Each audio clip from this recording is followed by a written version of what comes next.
My name is MC Headboy, and I'm an events MC. I've been doing it for the past 5 years, and so far I've been able to do 342 weddings. Last year I did 80 weddings, and this year I've managed to do up to October I've been able to do 42 weddings. When I joined the industry, it was a very interesting venture because I got in with, I was singing for Kayamba Africa.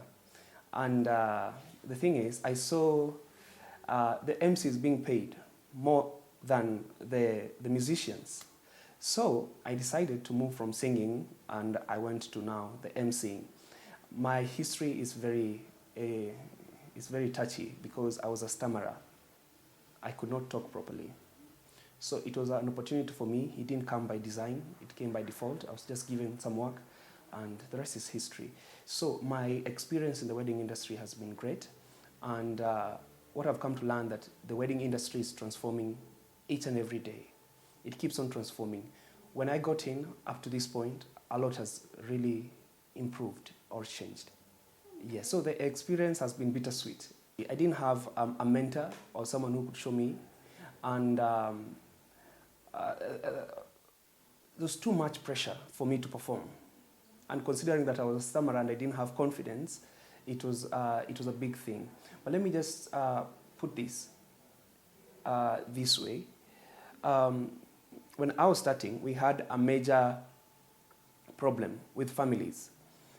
Uncles, or let's say the funny relatives who have always wanted to be MCs, or could always come to you and tell you, hey, excuse me, I want to be an MC. I want to be the MC. So you're busy running the program, and you're running it in a professional way, and they want to come in and do it their own way. So, and a crowd is usually very free with one person. So once you've included the other person, you find there's something like a competition, or that there's a struggle between the two. So that is one of the challenges I faced. The other challenge was being paid small monies. Yes. You know, you go to a committee and they ask you, kuchakesha unalipisha 1,100. You're like, yeah, something for three minutes. Little do they know that it did not take you the 3 minutes to come up with the skills. It took you perhaps even 20 years or even 15 years just to polish up. So it's hard for the public just to understand that, and most importantly, the committees. The first thing when you go to a committee, they first look at you and they try to commensurate the money you're asking for and the way you look. They're like, you're very young, why are you asking for all that? Tebu tuchekeshe, tuone kama unaweza chekesha. And you know, it's usually very annoying when you're being told to chekeshe and you're not in a wedding, and you're in a formal setup, and you're actually away from your own character. So it's very hard. And then again, the committees are good, but you get asked so many questions that perhaps you might have answered them before. You could have, the committees,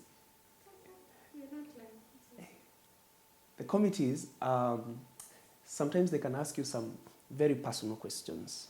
And sometimes they look at you and they think you're too young for the job. Yes. You know, Kitambo, the old people with the gray hair, they were the MCs. And now we came. Akina Kayamba Africa came and took over. And now after that, the Kayamba Africa, now there's a whole new spectrum of MCs. And apart from that also now it's even changing again from just the MCs to hype. Now there's hype MC. The first mistake I ever did, it was in my first wedding.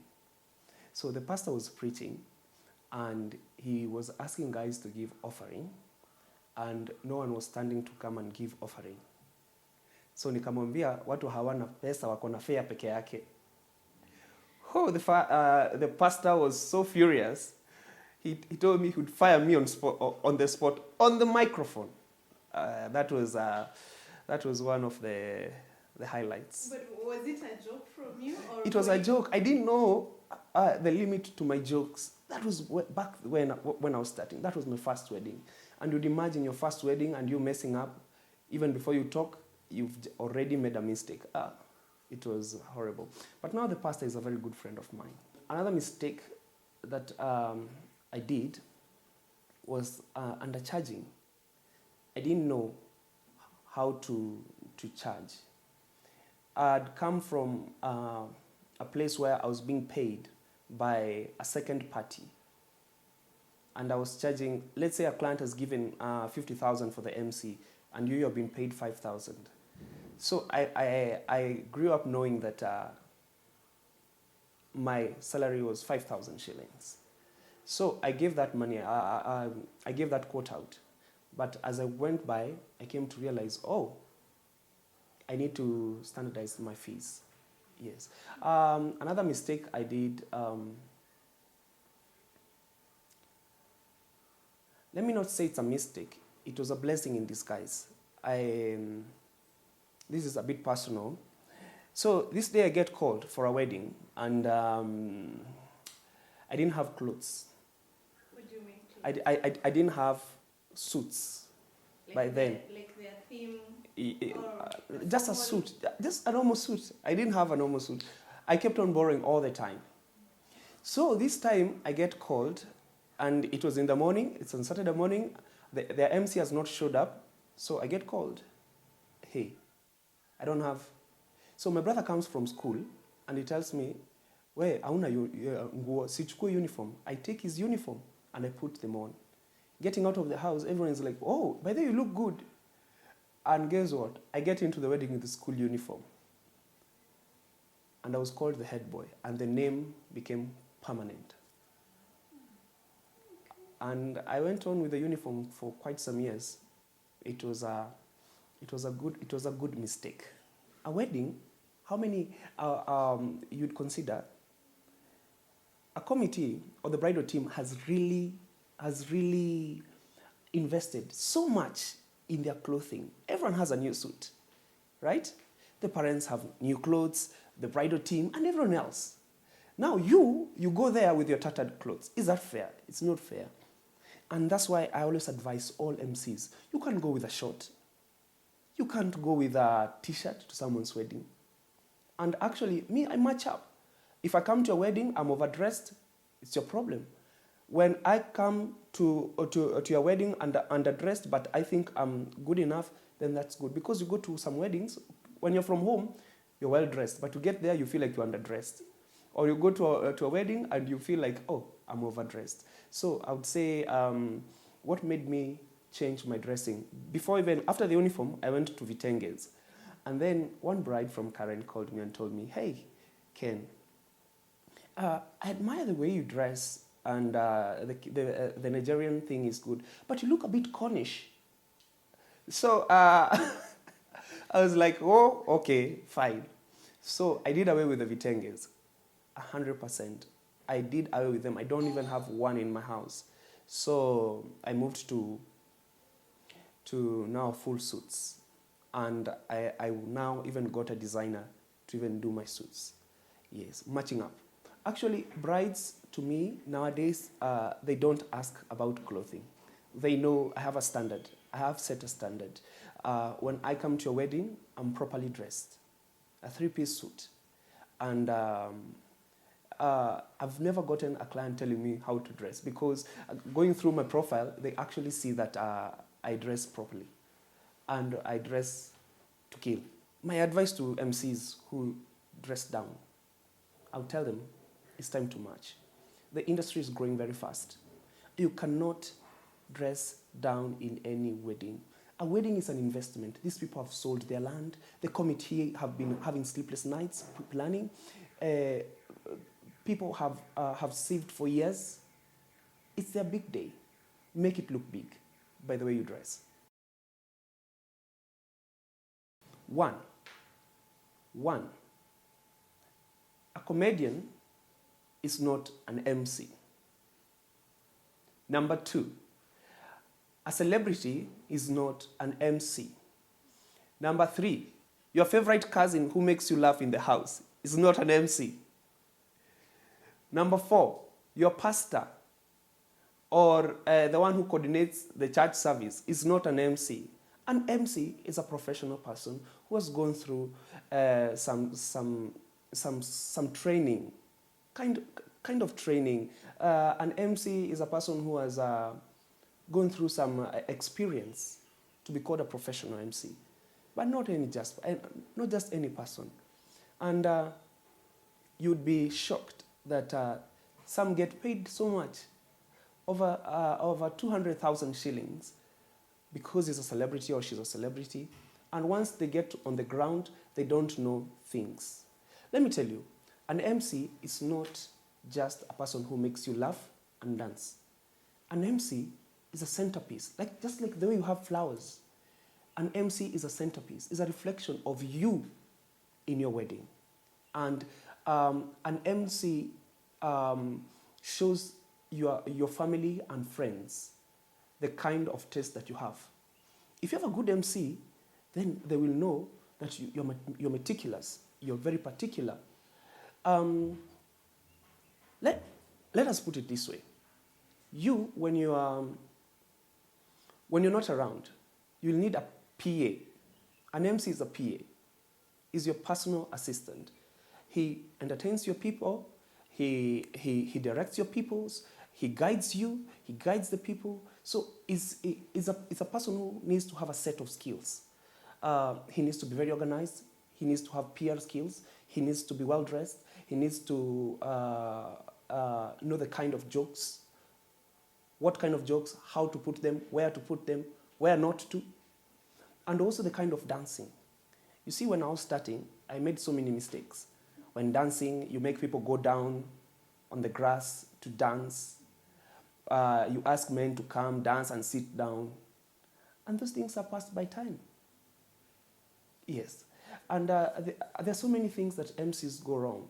Like when an MC is MCing, you find this MC, he's dancing, and he's making the couples dance, and he's right in front of the couple. So the cameraman cannot get the photos. Remember, this is not your day. This is their day. So you find this MC in front of the couple. That is totally wrong. Have you ever done that? I've never done that, because I've always known the camera needs to show the MCs. When I'm MCing, me and my dancers, we are usually behind the official photographers and videographers, very far, so that even when they're dancing, someone can see this is the couple.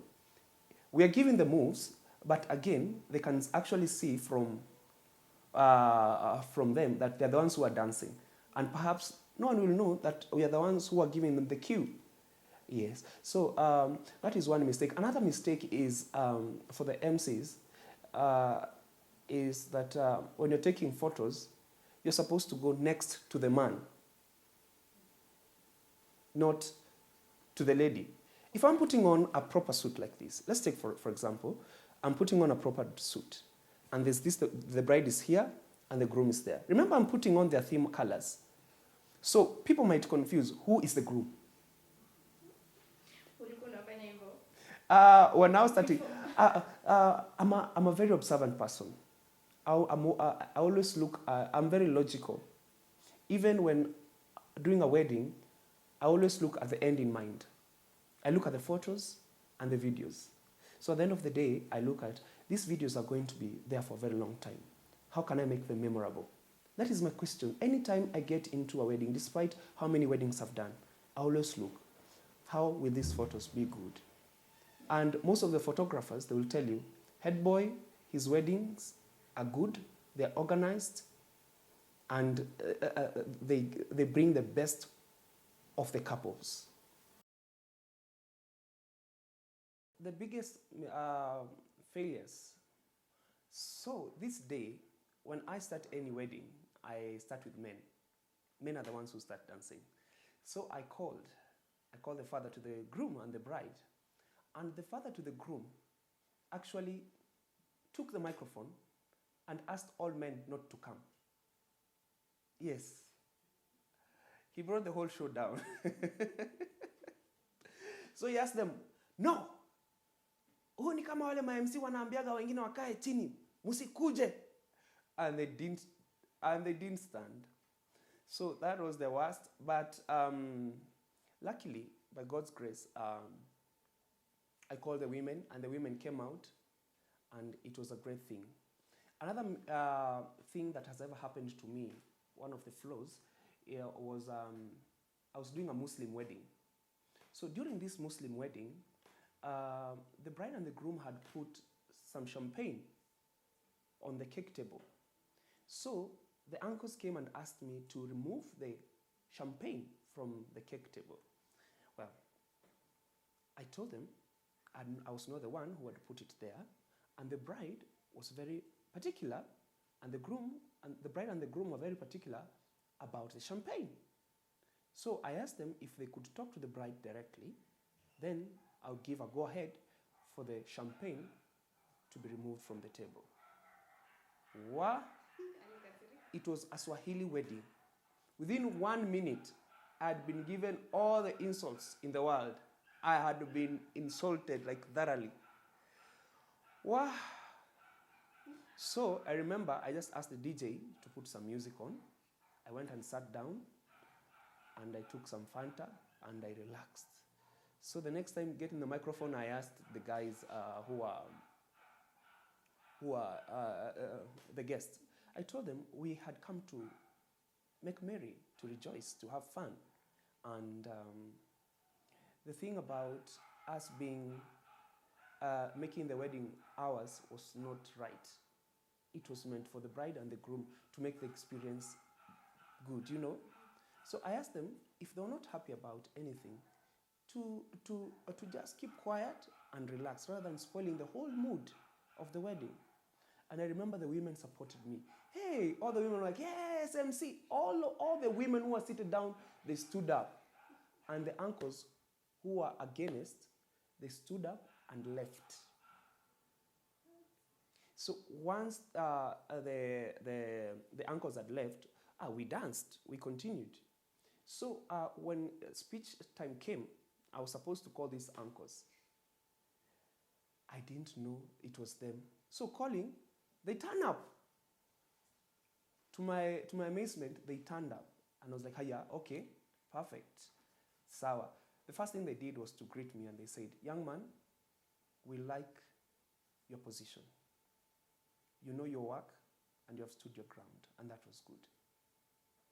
We are sorry if we made you feel bad in any way, but we apologize. And the wedding was so good.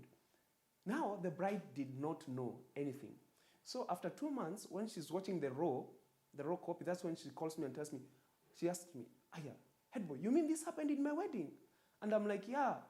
Oh, thank you so much for solving it so well. 2 minutes later, ting ting, M-Pesa, 20,000.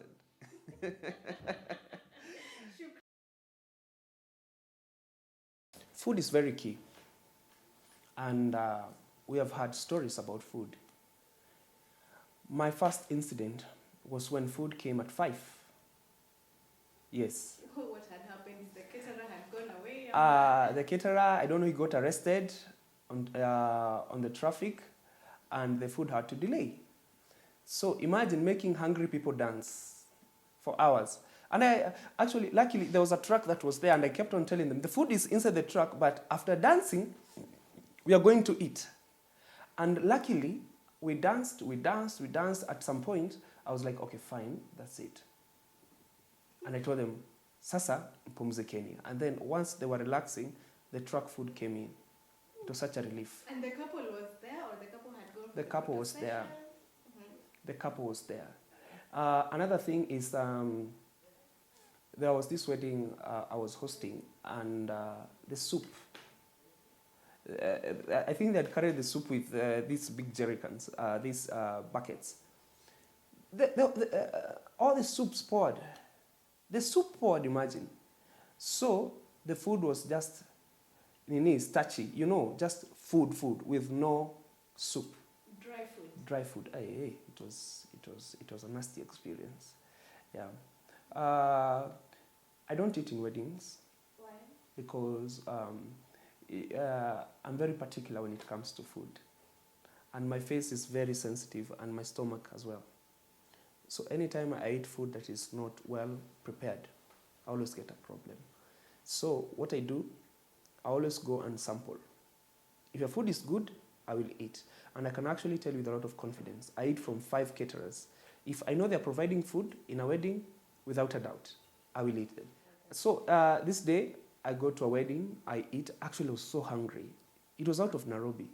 So after I'd eaten, I was supposed to travel back That was from Kisumu. After the wedding, or that was After the wedding. Okay. So after the wedding, I'm traveling back to Kisumu, and my stomach was grumbling. I had to drop at Nakuru. My journey had to stop at that point. I booked a lodging there for 2 days. Imagine, because I could not go with my running stomach. The food was from the wedding? Yes, the food was from the wedding. Yes, it was a horrible, horrible experience. And to caterers, there's no specific, we can't say that there's a specific regulation for food in the wedding industry. You see, for hotels, it's very easy. It's an establishment where you have to have the health certificates and all this. The food handling is actually good. But now for the wedding service industry, who handles? Who knows where this food is cooked? Do you know even if the water is from a funny river just passing by their house? Yes. If you've gone through my Facebook page, you'll see.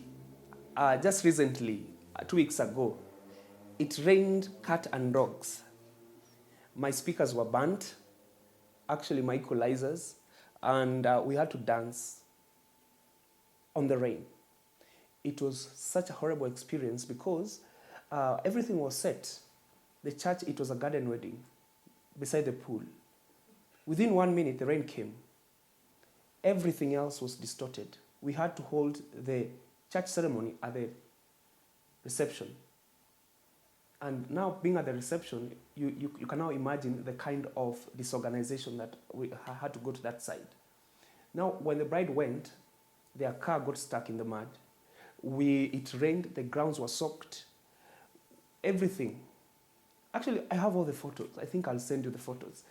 And the bridesmaids, it was horrible.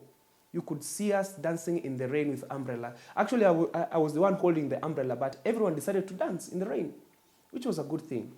So I'm the one who held the umbrella because I was holding the microphone, and I didn't want it also to get rained on. That was the thing. But for my dancers, the bridal team and everyone danced. If you could only see the gown after the wedding, the mud was getting up to the knees. So, it was such an experience. And also the music was not well because some of the equipments were burnt. They had gotten some water and they were not functioning properly. So that is one. Just recently, a fortnight ago. The market is not ready for small weddings. I'll be honest. But where couples can't afford, Kenyans are also very understanding people. Very understanding people. They would actually just go to a wedding and they understand that this is a young couple, they don't have money. But if you have money and you are kanyangiering the money, Kenyans will brand you as stingy, or either you are just a mediocre. Rather, if they perceive you to have money. Yes. If Kenya perceive you as having money, they need a good wedding. They need to get into a luxe wedding. Luxe. You need to have centerpieces, gold centerpieces with diamonds falling, the chandeliers, you know. They will analyze your dress. And I'll say, oh, this one is from China. Oh, this one's not even a designer gown. You know, this is a River Road gown, you know. The suits that you put on, Kenyans will analyze and they'll put a price tag to your wedding. That's why you see people going overboards, getting loans, selling cars, selling land, having committees everywhere in the village, here in town, and everywhere. Committees are busy trying to get money. They're mining money from everywhere. The most expensive wedding I've done is, I think they spent 2 million, and I was paid well. I think that is the most expensive wedding I did. It was such a lovely wedding. We ate, we drank, every table had a champagne, had wine, and every table had a piece of cake. Like, hey, that wedding was just lax. Yes. Oh, and I had to speak English throughout. I'm used to Kiswahili, so it was a hard moment. Yeah. An MC is a centerpiece in any wedding.